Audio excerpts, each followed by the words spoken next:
Welcome into the second episode of the Bulldozer Fantasy Football Podcast.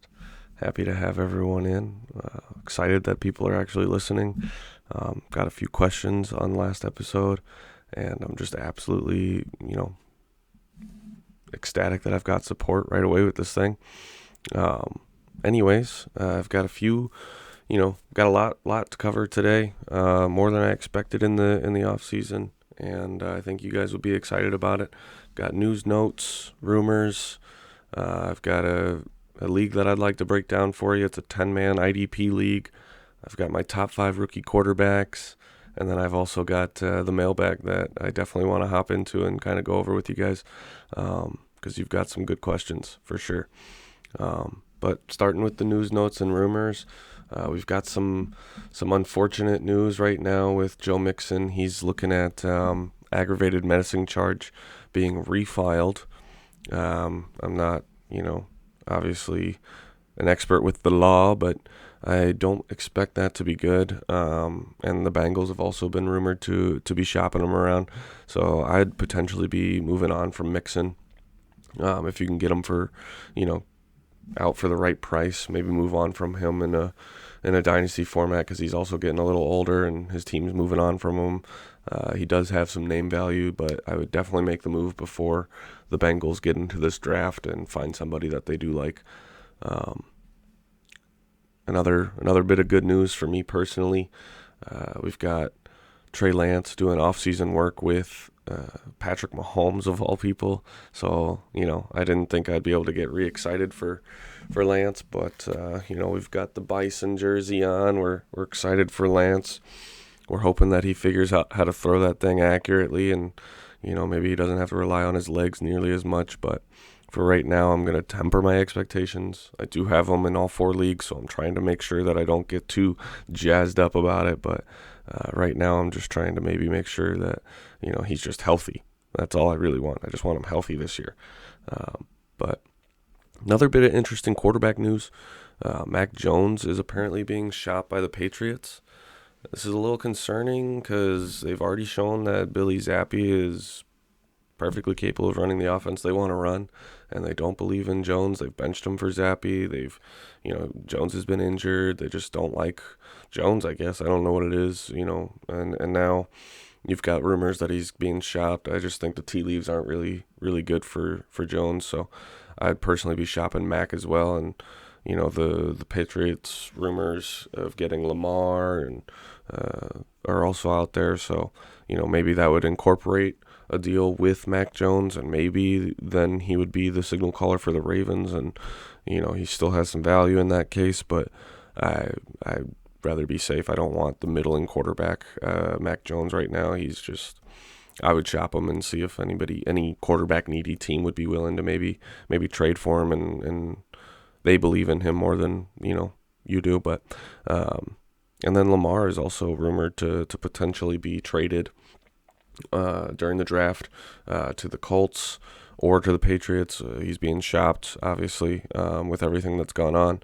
But if he goes to the Colts, I think that's kind of exciting. I think that's a boost for everyone in that offense. And, it might take away some rushing upside for Taylor, but it might also give him a break like he's used to with Nyheim Hines, so nothing really changes. And then you've also got, Pittman getting at least a rookie who's going to toss it up more and throw it deep more than Matt Ryan and Phillip Rivers were. So Gardner Minshew, look out. You're not necessarily the starter yet. Obviously, the Colts are going to add somebody. But if it's Lamar, you're definitely a backup again. Exciting news, though, for sure. Let's see what happens as the draft gets closer. It gets more exciting every year, obviously. Moving forward, I'd love to just jump into breaking down this 10-man league that I'm in. It started last year.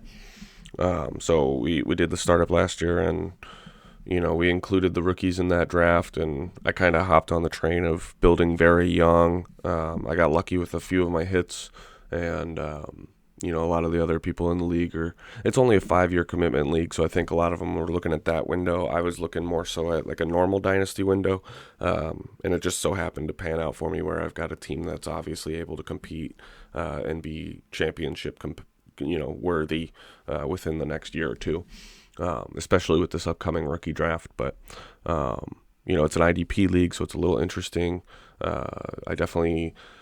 The way I approached it, I think, was right. There's plenty of defensive players, so you can just kind of piece that together each week, and your positional players are still way more valuable. And then, obviously, being a super flex, you have to be, quarterbacks are obviously also more valuable too. But in that league, I took a young approach. I can just kind of run down the roster for you and kind of go through it. I've got Lamar Jackson, J.K. Dobbins, Kenneth Walker, A.J. Brown, Brandon Ayuk, Garrett Wilson, Darren Waller, Drake London, Breece Hall, Deshaun Watson, Trevon Walker, Nick Bolton, L'Jarius Sneed, and then Tremaine Edmonds, who is now Bear.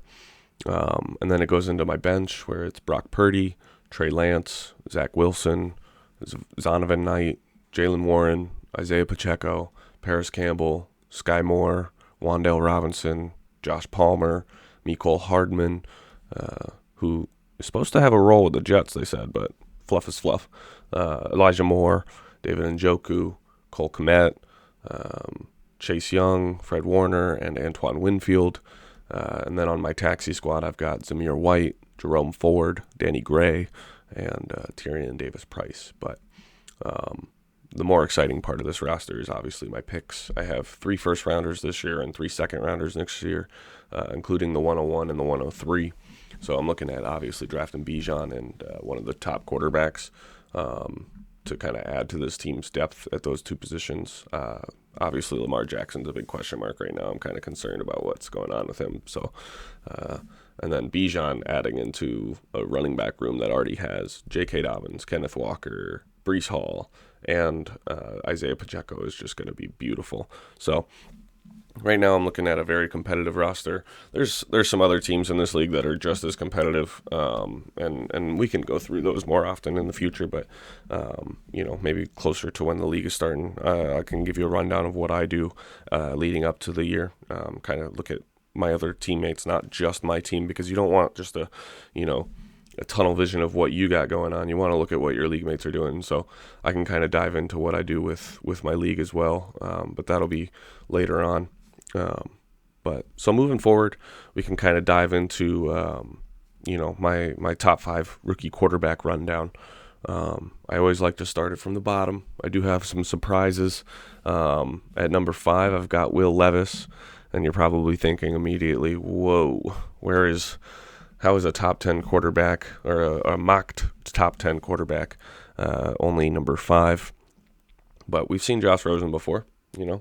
I'm not expecting great things from Will Levis. He's just, he's kind of inconsistent. He does show some flashes of NFL capabilities, but he also has, just some concerns, in my opinion. He got passed up at Penn State by Sean Clifford, who is a no-name guy, in my opinion, transferred to Kentucky. Yeah, he's a big-bodied passer who's 6'3", 220 pounds, and he can rocket the fucking ball down there. But at the end of the day,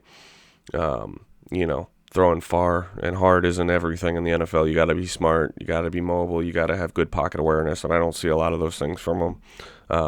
Now, you're probably also wondering, well, who is number 4 then? Because Will Levis has been pretty much the consistent number 4 quarterback in rookie rankings going into the NFL draft. And personally, I think Hendon Hooker is someone that is being overlooked because of his age and because of his injury that he had in November. But it's an ACL injury. Hopefully he recovers well. That surgery is getting better and better. We've seen that with other athletes. He is accurate, smart, puts his receivers in a position to run after the catch. He if you watch his Alabama tape, he plays against bigger schools too, which is nice. But if you watch his Alabama game, he's just not afraid of big competition. Voids, pocket presence is there. He has pocket presence like no other in my opinion, which is necessary in the next level, because you got to avoid hits, you got to extend the play, you got to make something happen. And I think he has all of those abilities and all of those traits, as long as he recovers well. And he's been rumored to go in the first round. I think maybe second, third, probably because of the injury. But at the end of the day, anything could happen. And I think he's a better prospect, in my opinion, than Will Levis is. All right, slight mishap there. But moving on, we've got Anthony Richardson. Super excited for him. He, however, does kind of scream Trey Lance vibes from last year to me. And I've been burned by Trey Lance already. But Trey Lance, kind of had a different situation. Maybe Richardson goes somewhere else where he can kind of get on the field first and show that raw athletic upside can kind of be used and molded in a way that's different. He's huge, he's fast, he excelled at the combine, had a big throw at the pro day, which is also, it's nice, but it's also scary because we've seen Zach Wilson last year with that nice roll out, over, throw, but it ended up getting him drafted number 2 overall. And now the Jets are looking for, Aaron Rodgers or any other quarterback that can help him. So obviously Anthony Richardson is different from Wilson in a physical standpoint. But, Richardson still has concerns, and you got to watch it. He's, not always accurate, not always, he's just not as pro ready as the other 2 guys I'm going to talk about.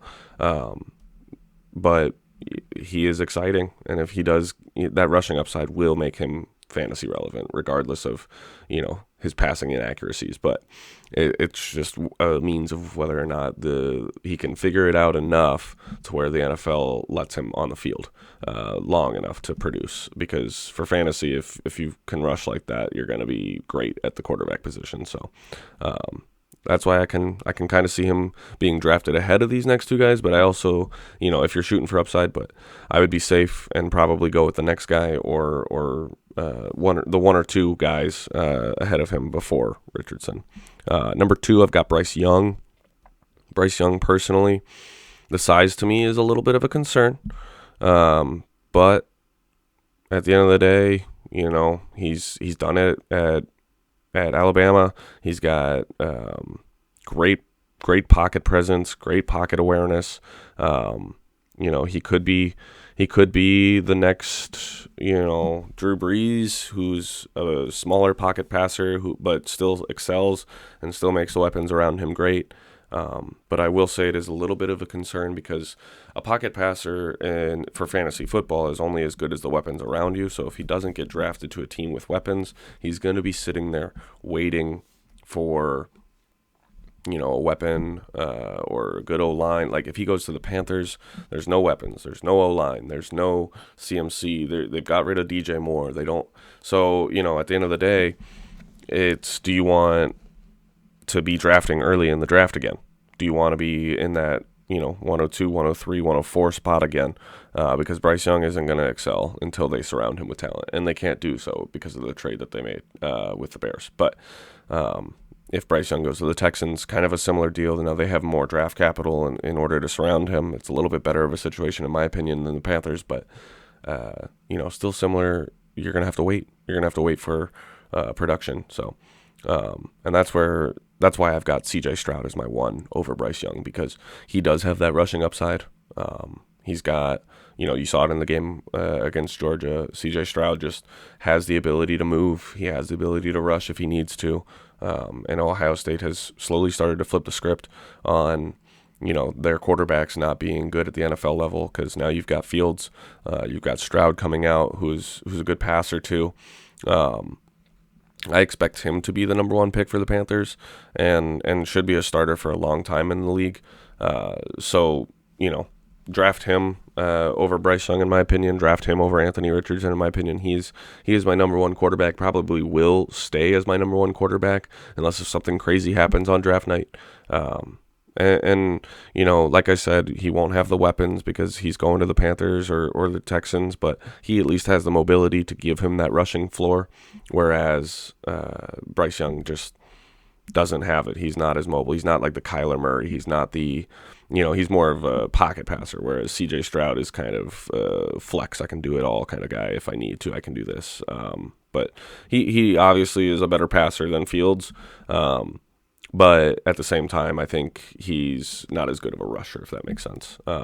But similar comparisons, in my opinion, unfortunately, because they're coming from the same school. So anyways, love the amount of questions I got moving into the mailbag. I think it's exciting to see that I've got, some listeners right off the bat. I'm really happy about it. I'd love to just hop into the questions right away and kind of dive into what you guys got for me. So first question is from Jacob Weisbrod. He says, long-time listener, first-time caller. I'm trying to solidify my quarterback room. Tua is the only quarterback of note I have. I'm trying to get Hurts from a team that squeaked into the playoffs this year and lost in the first round.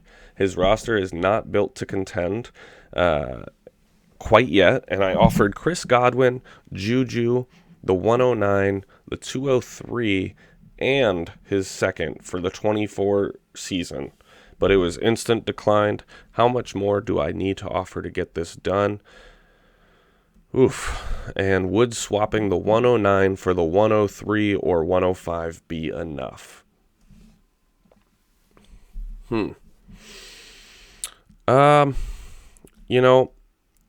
My first immediate thoughts are, if Tua is your only quarterback, I might not want to make a move for Hurts. That's just a big move. That's a lot of pieces for one piece, if you know what I'm saying. And I like to play my dynasty football with a lot of depth, just because things happen, crazy things happen. People, have off-season issues, off-the-field issues. They have injuries. They have, other players that outperform them. Things are changing so quickly. That's why we love this game. And so personally, I think I wouldn't make that, that's 1, 2, 3, 4, 5 pieces for Hurts. And I still think the Hurts side is winning. So that's where I understand why it was instant declined. If you absolutely need Hurts and you got to have him, maybe flipping that 24 second into a 24 first would get the job done. I think that's probably fair value. I think, 109, 203, Godwin, Juju, and a 24 first would probably be fair value for Hurts. But at that point, you're giving up way too much. There's so many. You could tear down, go for like a Kirk Cousins, a Daniel Jones, let's see here, Kenny Pickett. If you need a top tier quarterback, there's Dak, there's Kyler, who are looked at in a lesser of a light right now than Jalen. Jalen's just like a dynasty darling right now, so I wouldn't be trying to go grab him. You're gonna have to pry him from the owner, and it's like trying to go grab Jefferson or Chase or any of those, like Mahomes. It's Josh Allen. You're grabbing people who have attachments and are elite producers. You're not going to get them for fair value. You gotta overtrade, especially with Hurts right now getting all the way to the Super Bowl and having that elite roster and them only being able to add people. I secretly think they're going to be, not secretly, I think they're going to be taking Bijan at 10. But anyways, maybe go out there and offer like the 109 and something to move up in the draft, to grab one of these young rookies that are unproven, so that way you can still get in while they're, not as valuable as Hurts. But I wouldn't be moving for Hurts. If you do, maybe try and trade that second for a first and see if that can get it done, because right now Hurts is too valuable. All right, so next question. This one's from my brother. Love you, bro. Love the first episode. Here's my question for Saturday's show. I'm talking D-Hop here. What team needs Hopkins? Which team does Hopkins need, and what team do you need Hopkins to be on? Okay, I love that. I love that question. I've got some immediate thoughts. The first team that popped into my head when I read this was the Chiefs. I think it just makes sense for honestly all parts of your question. You've got, what team does Hopkins needs? What does he want? He's ending his career. He probably wants a ring before he leaves. And what competitor, needs a wide receiver? It's the Chiefs. Chiefs don't have a wide receiver. Mecole just left. You've got, Tyreek has been gone. Travis Kelce is getting older. So D-Hop could maybe draw some attention away from him. I think that just fits, both of those questions. And personally, I would love to see that. I think that's absolutely fun. You got Hopkins, Mahomes. He's never had a good quarterback. Yeah, that's the answer for sure. I think, there's maybe the Chargers, maybe the Cowboys, but like every other team, if you think about it, does not have an elite caliber quarterback with no wide receiver, with a need for one that is also pushing into the playoffs every single season from here on out. So, Hopkins to the Chiefs. I almost expect that now that I say it. And you can probably expect him to be cut closer to draft time or maybe after, but I think the Chiefs would probably swoop in and make a move. I think multiple teams should, but and the Ravens, if they could keep Lamar and make everyone happy, but I don't think they will do that. But all right, next question. Oh, Pete Gunn. All right. Bulldozer, looking to get rid of Hollywood Brown for a running back. What tier running back would be reasonable to expect in return in a 1-for-1 trade? What tier running back could I get if I wanted to receive some draft capital too? Okay. Good question, Pete. I think if you're looking to get rid of Hollywood for a running back, first things you need to do is you need to analyze what team is in your fantasy league is in need of a wide receiver that has plenty of running backs, and then start analyzing their team. Look at who they have. It's hard to get a 1-for-1 trade. I think you should always try and squeak a little more value out if you can, and also understand like there's plenty of wide receivers, not as many running backs. So yeah, you've got an elite wide receiver. I don't personally consider Marquise elite. You've got a good wide receiver, but you can't necessarily just straight up trade him for a running back of equivalent value because the tier or the positional swap in value is, the running back deficiency is there. So what I would expect for you to have to do is probably tier down from where Marquise is in rankings to where a running back would be in rankings. Look at that, and then kind of maybe try and add a pick to that to kind of just insure yourself. Maybe get a little wide receiver value with your pick or something like that. Maybe go for like a Pacheco, Algier, or Pacheco, Algier, maybe Rachaad White, or even if you're competing, Jamal Williams with like a second. And then you can go ahead and take that second and turn it into a wide receiver or even another running back if you really need running back, But with those backs that I named, I think they're young enough to where they have enough upside. But if you do take that trade maneuver, you'd probably have to understand that you'd have to make it before the draft, and then going into the NFL draft, you'd have to understand that your team is at risk of taking another back that is going to compete with either Pacheco, Rachaad White, or Algier. But you got to go with one that you believe in. You got to go. I mean, I would probably go with, a younger back with upside like that. And I mean, if you could maybe move Marquise plus for a aging veteran top tier back, you could maybe like Marquise in a second for like a Derrick Henry or like a Dalvin Cook as they're exiting the NFL. That if you're in a compete mode, maybe do that. But again, I'm just not the biggest believer in Marquise, and I also don't think that necessarily he's in a bad position right now with D-Hop leaving. Yes, that's exciting, but you've got a new regime coming into the Arizona Cardinals office, maybe looking at their receiver room and going, we need our guy. This isn't our guy. The past regime traded for him. And then you can also kind of look at it and say, okay, well, now defenses can kind of focus on Marquise now that D-Hop's not there and Kyler's hurt. Who's going to be throwing him the ball?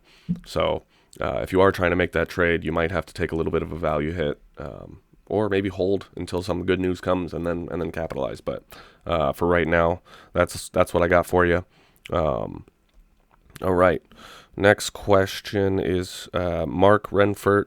Let's see here. Says, what is the latest 2023 rookie pick you would be willing to trade? Or wait, what is the latest 2023 rookie pick you would trade for a projected mid-first in 2024?